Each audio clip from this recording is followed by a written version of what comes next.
ভিডিওটা শুনেন, এটা খুব মূল্যবান আলোচনা করেছেন উনি, শুনেন। ববি হাজ্জাব, আপনি এত আঠার মতন কেন হেফাজত ইসলামের আমির সাহেব মামুনুল হকের বিরুদ্ধে লেগে গেছেন? আপনি কি ভোটে প্রধানমন্ত্রী হয়েছেন?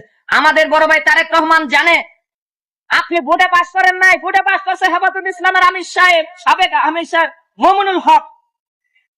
আপনাকে কে চিনতো? আমরা তো প্রেস ক্লাবের গলিতে কাঙ্গালির মতন আইতেন যাইতেন, ভিক্ষুকের মতন, আমার মতো আর কি। আমি যেমন ভিক্ষুকের মতন যাই আহি। এখন আপনি ভোট কিনা কেমনে কেমনে কি করে লাইলেন? ভোট লয়ে লাইলেন, হেফাজতের আমির সাহেবের ভোট সব ডাকাতি করে লয়ে লাইলেন। আমাদের তারেক রহমান উনি কি জানে না আপনি যে ভোট ডাকাত? মমিনুল হক একজন ভালো লোক, আলেম ওলামা, সে যে ভোট পাইয়া পাশ করছে, তারেক রহমান পর্যন্ত বলছে এই পাস, মমিনুল হক পাস। আপনি কিভাবে পাশ করলেন? আবার মমিনুল হকের বিরুদ্ধে বলে মামলা দিতে যান।